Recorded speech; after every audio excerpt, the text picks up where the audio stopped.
Hello student, welcome in online class of mathematics. आज हम लोग डिस्कस करेंगे इकाई 5 जो कि बीजीय व्यंजकों के भाग और गुणनखंड पर आधारित है। तो अब सबसे पहले हम देखते हैं कि बीजीय व्यंजक क्या होते हैं या बीजीय व्यंजक क्या है। अब यहाँ पर पहली बात आती है कि बीजीय व्यंजक क्या है, बीजीय व्यंजक क्या होते हैं। तो अब यहाँ पर देखिए बेटा, जब चर और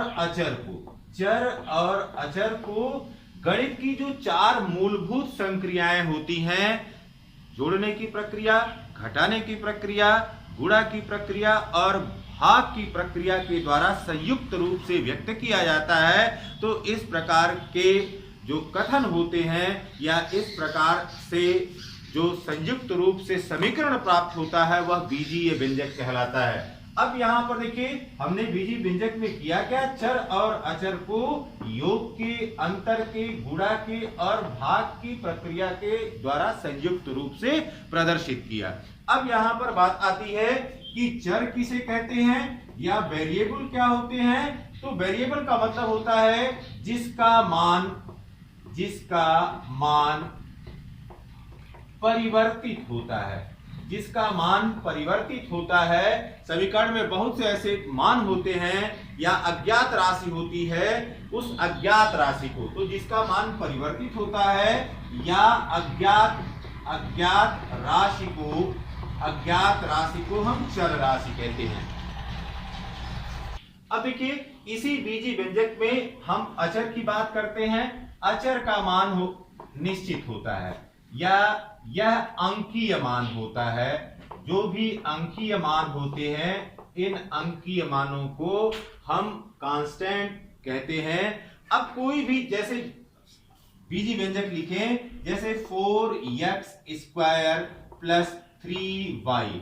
अब यहां पर देखिए, यह 4 और यह 3, यह क्या है, यह अचर है, ठीक। अब यहां पर एक धनात्मक चिन्ह लगा हुआ है, यह योग को प्रदर्शित कर रहा है। यहां पर x और y यह चर है, इसका मतलब है कि यह अज्ञात राशि है और उस अज्ञात राशि का मान हमको पता करना है। फिर बात आती है कि घात किसे कहते हैं या घातों का क्या अर्थ होता है।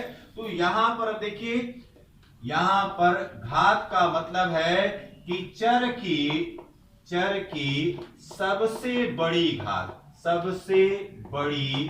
घात को बहुपद की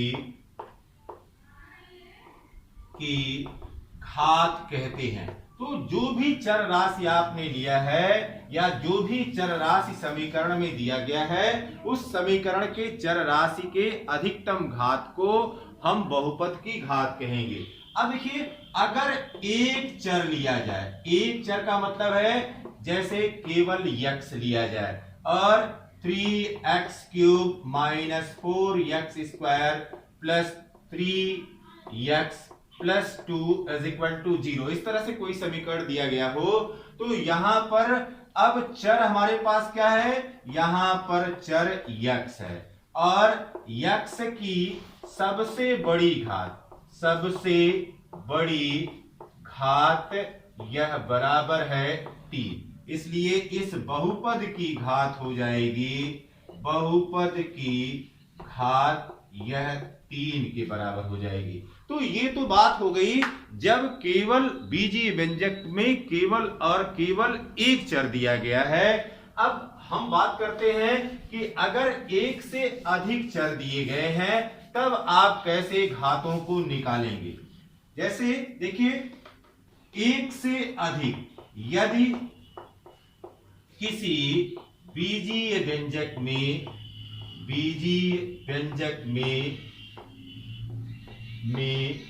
एक से अधिक चर हो तो घात कैसे निकलेगी। यदि कोई भी बीजीय व्यंजक आपने लिया हुआ है और उस बीजीय व्यंजक में एक से अधिक चर है, जैसे यहां पर लिखा 4x³ y² + 3x² y² plus 5xy -3 इस तरह का कोई बीजीय व्यंजक दिया हुआ है। अब इसकी घात कैसे पता करेंगे? तो यहां पर चर क्या है? यहां पर चर x है और y है, यहां पर दो चर हैं। अब दोनों की घातों को जोड़ेंगे। देखिए यह एक पद है, धन और ऋण चिन्ह के द्वारा जो पृथक भाग होते हैं उनको पद कहते हैं। तो यह एक पद है, यह दूसरा पद है, यह तीसरा पद है और यह चौथा पद है। तो किसी द्विजीय व्यंजक में धन और ऋण चिन्हों के द्वारा पृथक किए गए भाग पद कहलाते हैं। अब यहां पर चर x और y है। अब देखिए यहां पर 4x³ y² में अब यहां पर घात जोड़ लेंगे।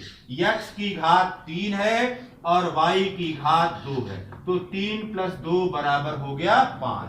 फिर यहां पर 3x² y² में देखिए यहां पर घात क्या है? 2 + 2 = 4 है। फिर 5xy में क्या दिखाई दे रहा है? यहां पर 1 + 1 बराबर 2। तो सबसे बड़ी घात यहां पर क्या मिल रही है? सबसे बड़ी घात यहां पर 5 मिल रही है। इसलिए बहुपद की घात यह बराबर हो जाएगा 5। तो इस बात पर एकदम क्लियर रहिए कि बहुपद की घात यहां पर 5 हो गई। अब देखिए एक बहुपद से किसी दूसरे बहुपद में भाग की प्रक्रिया किस प्रकार से होती है। अब सबसे पहले अंक गणित में हमने देखा था, अंक गणित। इस अंक गणित में हमने पूर्ण संख्या के भाग की प्रक्रिया को समझा था। अब यहां पर देखिए बेटा, जब अंक गणित पढ़ते हैं तो उस अंक गणित में हम एक पूर्ण संख्या में जब दूसरी पूर्ण संख्या से भाग दे देते हैं और अगर शेषफल 0 प्राप्त हो जाता है, इसका मतलब है कि संख्या पूरी तरह से विभाजित हो जाती है। तो एक यह प्रक्रिया होती है, जैसे अगर 12 में आपने 4 से भाग दिया, यह 3 बार गया, यह 4 3 12 हो गया, कट गया, यहां पर शेषफल हमको 0 प्राप्त हो गया। वहीं पर अगर यहां पर 12 के स्थान पर 13 होता और 4 से आप भाग देने की प्रक्रिया करते तो यह 4 3 12 और शेषफल कितना मिल जाता? 1 मिल जाता। तो कहने का मतलब है कि जब पूर्ण संख्या के भाग की प्रक्रिया मीन्स पूर्ण संख्या में पूर्ण संख्या से भाग करने की प्रक्रिया करते हैं तो एक तो पहली बात होती है कि शेषफल या तो 0 प्राप्त हो जाए या हमको कुछ शेषफल प्राप्त हो। तो उसी प्रकार की प्रक्रिया यहां पर भी बहुपद के साथ भी हो सकती है या होती है। यह दोनों प्रक्रियाएं, शेषफल 0 प्राप्त हो सकता है और कुछ शेषफल प्राप्त हो सकता है। यह दोनों प्रकार की प्रक्रिया यहां पर होती है। अब इस दोनों प्रकार की प्रक्रियाओं में देखिए, जब हम भाग देने की प्रक्रिया करते हैं किसी बहुपद में किसी अन्य बहुपद से, अब एक साधारण बहुपद लेकर के यहां पर इस प्रक्रिया को समझते हैं। जैसे दिया गया है 32x² y और इसमें भाग देना है 8x² से। अब यहां पर देखिए बेटा, यह 32 में यह 32x² y में यह जो 32 है यह अचर है, यहां पर यह 8 अचर है, यहां पर x² y और यहां पर x² यह चर है और यहां पर यह चर है। ये एकदम प्रक्रिया को आप समझिए, चर और अचर की प्रक्रिया को आप समझिए। अब देखिए जैसे ही भाग देने की प्रक्रिया करते हैं 32x² y divided by 8x²। अब देखिए 8 एकम 8, 8 चौको 32, फिर x² से x² कट गया, यह बराबर आ गया 4y के बराबर। तो अब इसको इस तरह से लिख सकते हैं 32/8 गुणे x² y बटे x²। अब देखिए यह 4 हो गया। इसका मतलब है कि यहां पर जो अचर के भागफल का गुणांक है वह अचर के भागफल का गुणांक इन दोनों के गुणांकों के भागफल के बराबर है। 32/8, तो 8 चौको 32। फिर यहां पर जो चर है तो दो भागों से ये मिलकर के बना हुआ है, एक यहां पर अचर है और दूसरा यहां पर चर है। तो यहां पर अचर के भागफल का गुणांक इनके गुणांकों के भागफल के बराबर है। यहां पर 4 आ गया, x स्क्वायर से x स्क्वायर कट गया, यहां पर y आ गया, यह बराबर हमको मिल गया 4y के बराबर। इसी प्रकार से अचर के भागफल का गुणांक उनके भागफल के गुणांकों के बराबर होगा। अब यहां पर देखिए बेटा, एक बहुपद का एक पदी व्यंजक से भाग किस प्रकार से किया जाता है। यहां पर एक एग्जाम्पल के रूप में लिया हुआ है कि 12x square plus 9x cube minus 36x में एक पदी व्यंजक 3x से भाग दीजिए। इसका मतलब ये हो गया कि हमको करना क्या है, 12x square plus 9x cube minus 36x और यह डिवाइडेड बाई है 3x। अब देखिए, इसके लिए आप पहला काम ये करेंगे कि जो भी यहां पर बहुपद दिया गया है बहुपद को घातों के घटते हुए क्रम में लिखेंगे।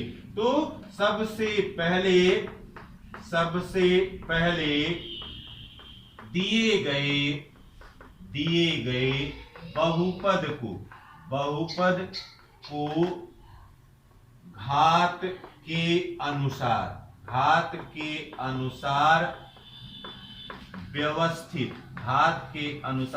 व्यवस्थित करते हैं। अब घात के अनुसार सबसे पहले व्यवस्थित कर लिया जाएगा। इसके पश्चात अब इसके प्रत्येक पद में 3x से या इसके प्रत्येक पद में एक पतीय व्यंजक से भाग देने की प्रक्रिया करेंगे। इसके पश्चात प्रत्येक पद में एक पदीय व्यंजक से भाग की प्रक्रिया करेंगे। यह दो बातें यहां पर ध्यान रखना है, एक यह बात हो गई और दूसरी यह बात हो गई। तो यहां पर देखिए, सबसे पहले घातों के अनुसार जैसे ही इसको व्यवस्थित करेंगे तो 9x क्यूब सबसे बड़ी घात है, फिर plus 12x square minus 36x और डिवाइडेड बाई हो गया 3x। अब अगला काम करेंगे कि 9x क्यूब बटे 3x प्लस 12x स्क्वायर बटे 3x minus 36x divided by 3x। अब देखिए बेटा, यह बराबर हो जाएगा। अब 9 में 3 से भाग देंगे, यह हो जाएगा 3 और यहां पर x क्यूब है, यहां पर x है, यह हो जाएगा 3x स्क्वायर प्लस यहां पर 12 है, 3 से भाग देंगे, यह हो गया 4 यहां x स्क्वायर है, यहां पर x है, यह हो गया x माइनस, अब यहां पर 3 है, यह हो गया -12। ठीक, 12 तिहाई 36 और x से x कट गया। इस प्रकार से हमने इसको हल कर लिया और यह परिणाम मिल गया। अब देखिए, बीजीय व्यंजकों की भाग करने की प्रक्रिया को हम लोगों ने समझ लिया। अब प्रश्नावली 5A के प्रश्नों को हल करना प्रारंभ करते हैं। पहला प्रश्न दे रहा है, कह रहा है कि भाग दीजिए 8x स्क्वायर yz में 2xy से। तो अब देखिए, 8x स्क्वायर yz बटे ये हो गया 2xy। अब देखिए बेटा, इसको लिख सकते हैं 8x into x square x into x into y into z बटे ये हो गया 2 और xy। अब देखिए, x से x कट गया, y से y कट गया और 2 एकम 2, 2 चौको 8।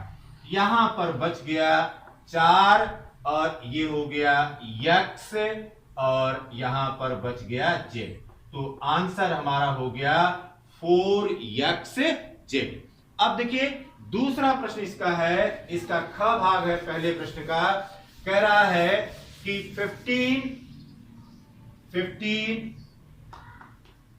15x स्क्वायर वाई क्यूब में भाग दीजिए 3x square and Y square से। अब देखिए बेटा यहां पर अब यह बराबर लिख सकते हैं 15x into X plus Y into Y into Y बटे यहां पर 3 इंटू एक्स इंटू वाई। ये समझाने की प्रक्रिया आपको बता रहे हैं जिससे ब्रेक करके आप समझ सके कि कहां से ये कट रहा है। देखिए x और x ये दोनों कट गए, यहां पर y इससे कट गए, 3 एकम 3, 3 बचे 15। अब क्या बच गया, यहां पर बच गया 5 और ये हो गया y। ठीक, अब देखिए इसी प्रश्न को फिर कैसे लगा सकते हैं। 15x स्क्वायर वाई क्यूब बटे 3x स्क्वायर वाई स्क्वायर, इसको लिख सकते हैं सीधे। पहले 3 बचे 15, ये हो गया 5। फिर देखिए x के घाते 2 माइनस 2, एक घात यहां पर यह चर ऊपर गया तो यह माइनस हो गया, तो x के घाते 2 माइनस 2 इंटू y के घाते 3 माइनस और y के घाते 2। अब ये देखिए बेटा ये हो गया 5 इंटू x के घाते 0 इंटू y के घाते 1। अब x के घाते 0, 5 इंटू x के घाते 0 का मतलब हो गया 1 गुणे y, यह बराबर आ गया 5y। इस प्रकार से आप किसी भी विधि से, जो विधि घातांक विधि यहां पर है कि घातांकों से कैसे इसको लगा रहे हैं, इसी प्रकार से यहां पर इसके गुणनखंड करके हम लगा दे रहे हैं, उनके पार्ट्स करके लगा दे रहे हैं। आप बड़े आसानी से इन प्रश्नों को हल कर सकते हैं। फिर यहां पर देखिए जो इसका तीसरा भाग दिया हुआ है, उस तीसरे भाग में क्या कह रहा है, तीसरे भाग में या ग खंड में कह रहा है कि a square minus B square में भाग दीजिए a प्लस बी से। अब देखिए बेटा यह एक सर्वसमीका है, यह है a plus B into A minus B, a plus B into A minus B divided by a plus B. अब यह a प्लस बी से a प्लस बी कट गया और यहां पर परिणाम हमको मिल गया a माइनस बी। तो इस प्रकार से जो परिणाम हमको प्राप्त होता है वह परिणाम हमको a माइनस बी के रूप में प्राप्त हुआ। अब देखिए अब दूसरे प्रश्न पर आते हैं। दूसरे प्रश्न में दे रहा है कि इनको सरल करना है।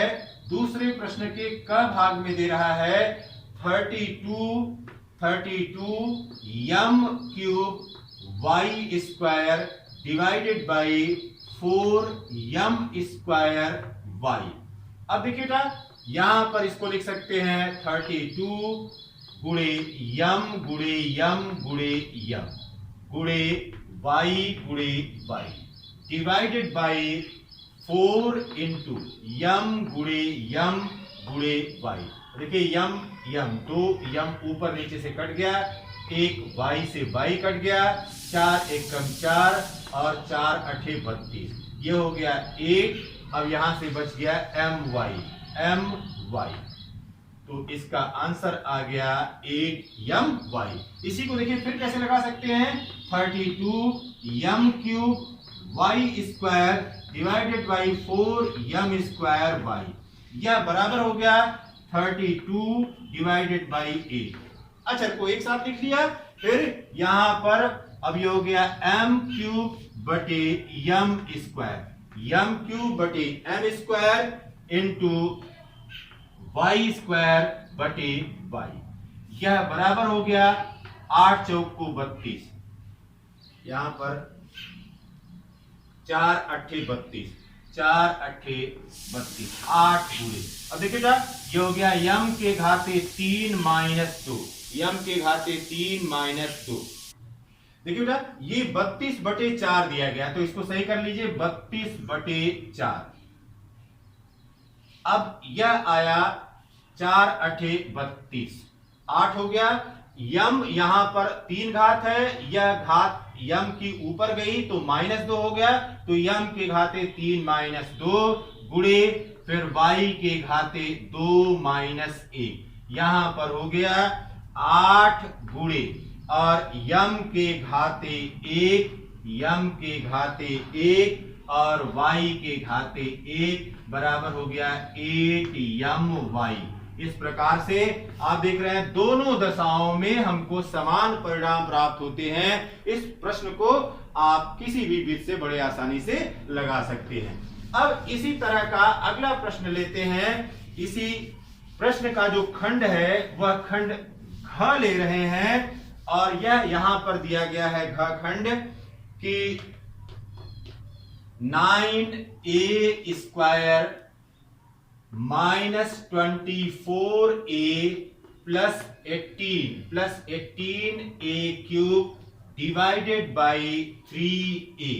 अब देखिए ना, एक प्रक्रिया तो बताया आपको कि पहले घातों को आप जो है समायोजित कर लीजिए, बड़ी घात से छोटी घात या छोटी घात से बड़ी घात की तरफ आप लिख लीजिए। अगर वो नहीं भी करते हैं तो भी ये सवाल लगेगा। यह बराबर हो गया 9a square divided by 3a minus 24a divided by 3a plus 18a cube बटे 3a। अब देखिए बेटा, ये हो गया 3 त्रिके 9, ये हो गया 3 एकम 3 3 त्रिके 9 और यहां पर a है, यहां पर a स्क्वायर है, केवल बच गया a माइनस यहां पर 3 एकम 3 और 3 अट्ठे 24, ये हो गया 8 और a से a कट गया प्लस यहां पर है 3 एकम 3 और 3 छक 18 प्लस 6 और यहां पर a की 3 घात है, एक घात माइनस हो जाएगी, ये हो गया a स्क्वायर। तो 3a minus 8 plus 6a square या इसी को ले सकते हैं 6a square plus 3a minus 8 और इस प्रकार से यह परिणाम प्राप्त हो जाएगा। प्यारे बच्चों, वीडियो अगर आपको अच्छा लगा हो तो लाइक करिए, शेयर करिए और सब्सक्राइब करिए। Have a nice day.